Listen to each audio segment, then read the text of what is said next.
Oh, yeah, sure, I get to use you. You're all Okay, grab this.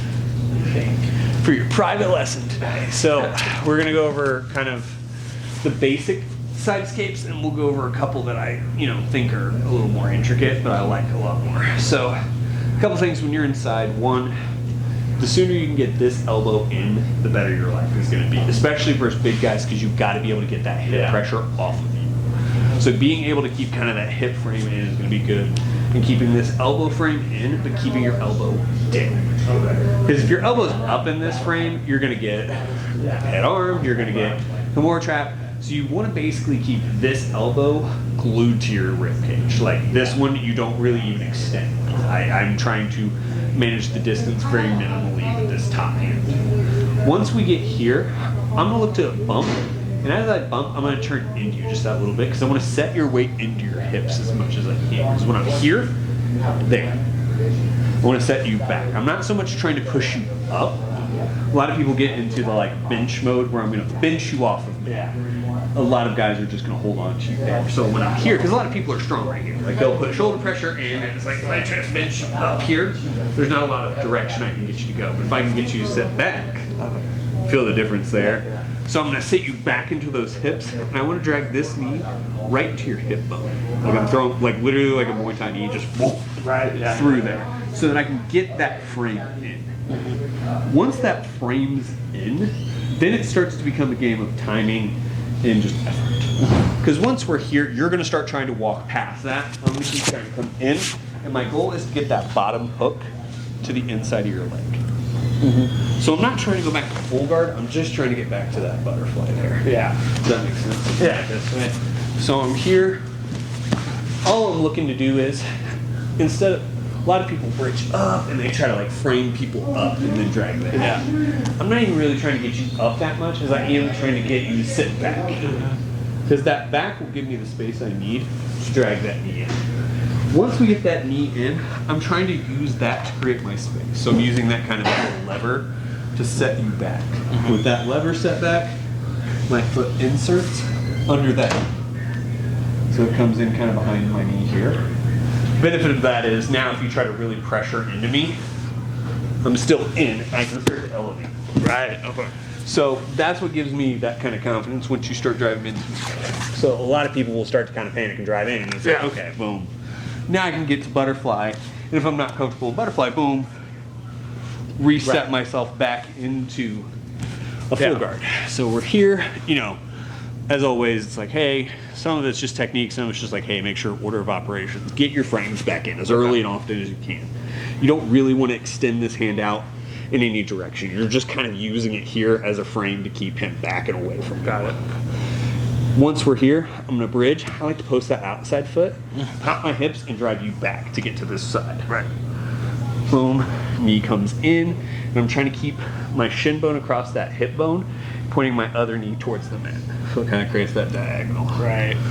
Foot comes in, boom, you use that to turn in, start creating space. If you're not comfortable there, boom, re-shrimp, come back into guard. Questions on that?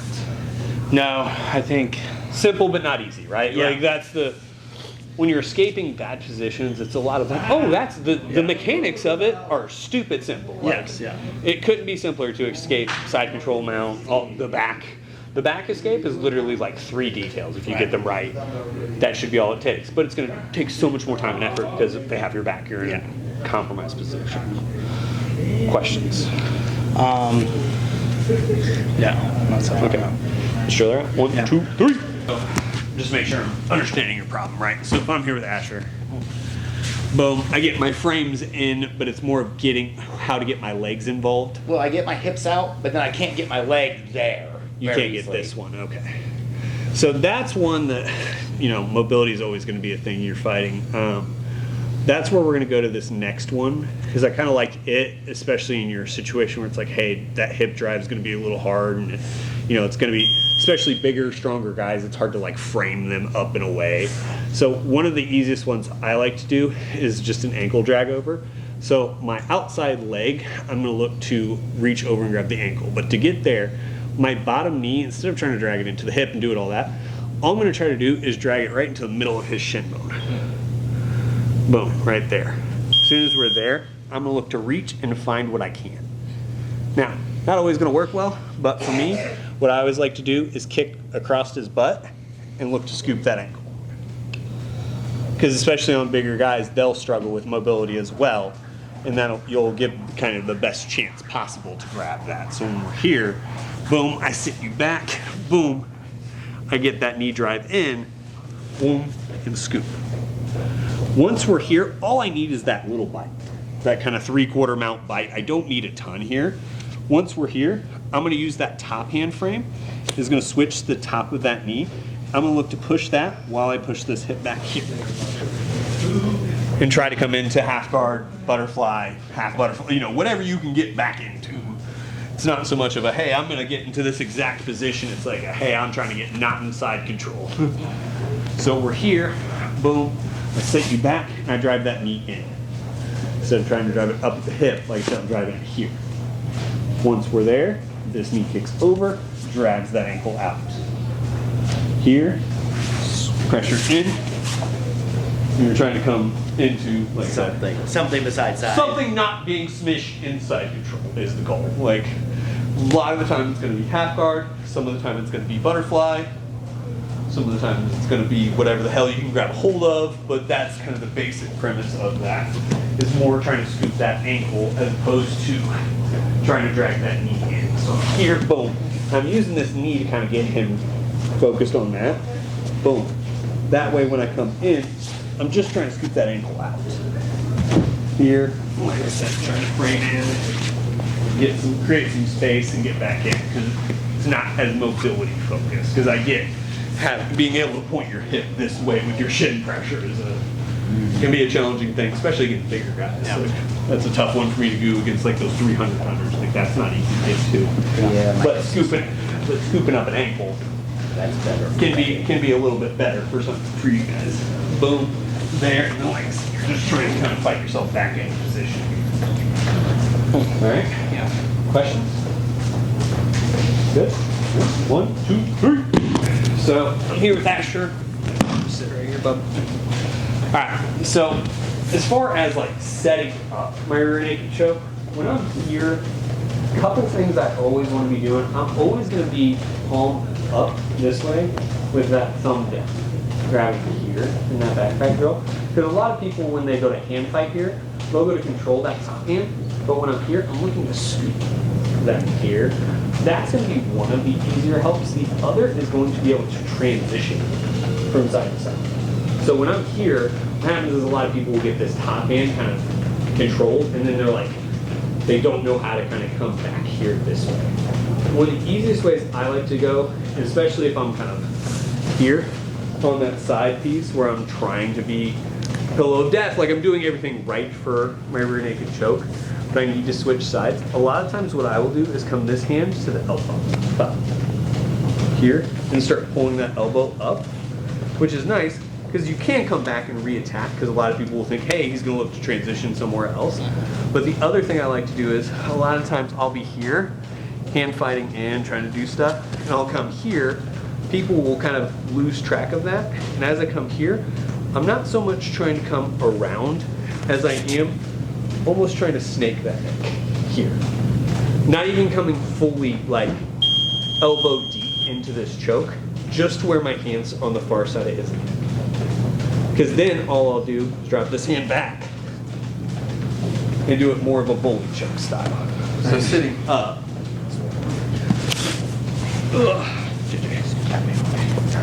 You're good. So like if I'm here, it's not so much trying to come in, but I'll just start trying to kind of ching-ling, try to do anything to kind of get into that hand fight. And I'm just trying to get my hand here.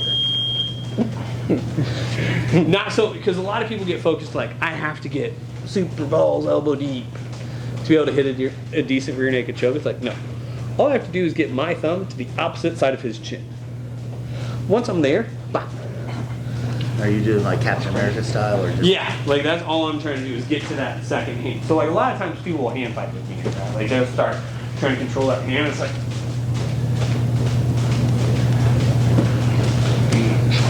Yeah, it's like, I'm just gonna crush your throat instead of choke you politely. Like that sometimes is just the easier option. So when you're here in your hand fight, a lot of people, like I said, will think it has to be here, and a lot of people will think they're safe here. I'll even come same, on that initial fight. Like a lot of people will kind of drag your elbow out and think, oh, I'm safe here. They'll go 2-on-1, and they'll start kind of cupping here, they'll start here. And you can still finish from there. So I would work on that hand fight there of just really looking to come out here. Like I said, a lot of people with that overhook hand, I'll come here because people will start thinking I'm trying to set up for arms or trying to do other things. And then I'm just trying to get to the inside of that neck. Okay. Does that make sense? Mm-hmm. All right, let's work on that. 1, 2. So escaping the back is equal parts technique as it is attitude.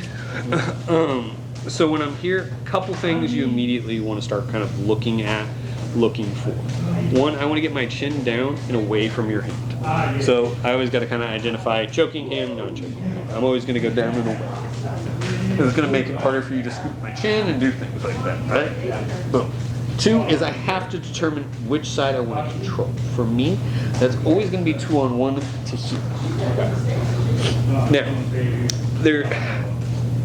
back escape comes in, I like 2 of them. They're both basically the same escape. The only difference is this arm's position. So I'll show you both kind of paired together. So when we're here, all I'm going to look to do is get on top of the non-choking hand because I don't want to fall to the pillow of death like we've talked about. So when I get here, boom, I'm going to fall my hips here. Okay. Next thing I have to do is get my hips up to the sky. Okay. Dick up, right? Yeah. Boom. Once we're here, it's more just getting your hips over that knee and kind of elbow fighting yourself in. Like I said, there's some little technique things you can do. You can step on the foot. That's a good help to get yourself in, and then it's just turning in at that point. It's a lot of little motions. It's a lot of little hand fights.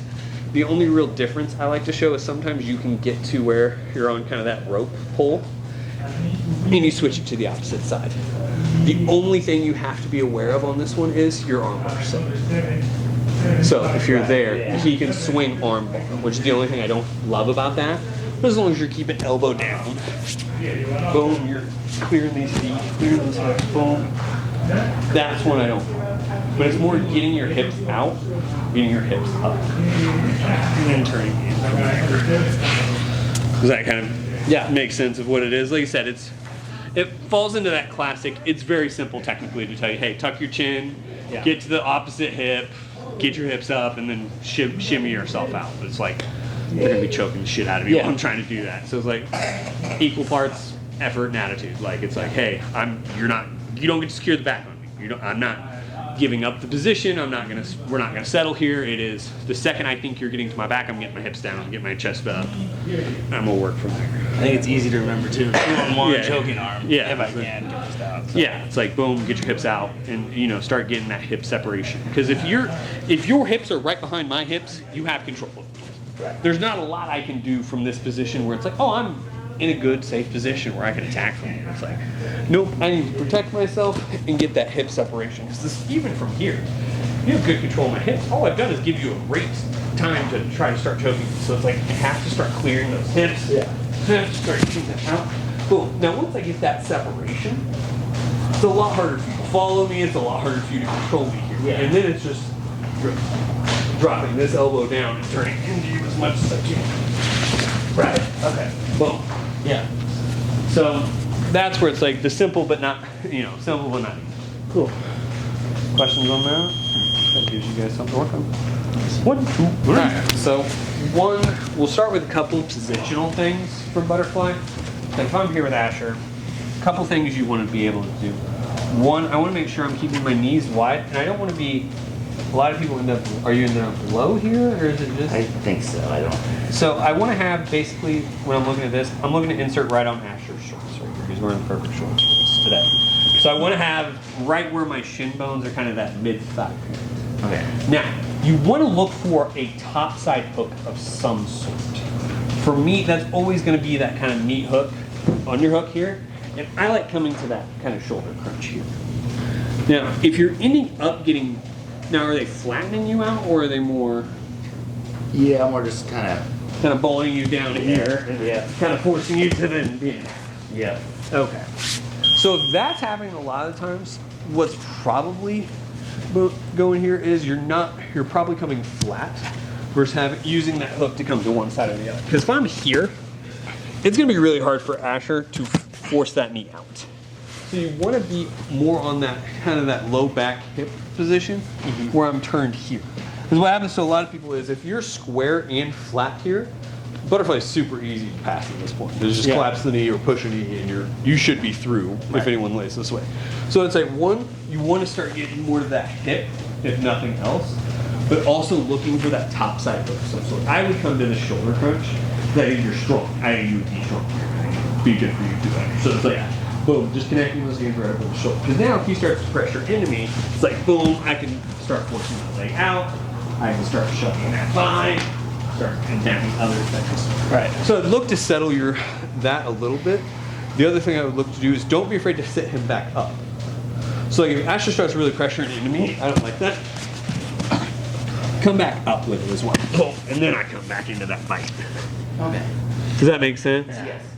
Not so much of a technique as it is kind of a theory, but I would say that you're probably not getting any sort of a top side control point.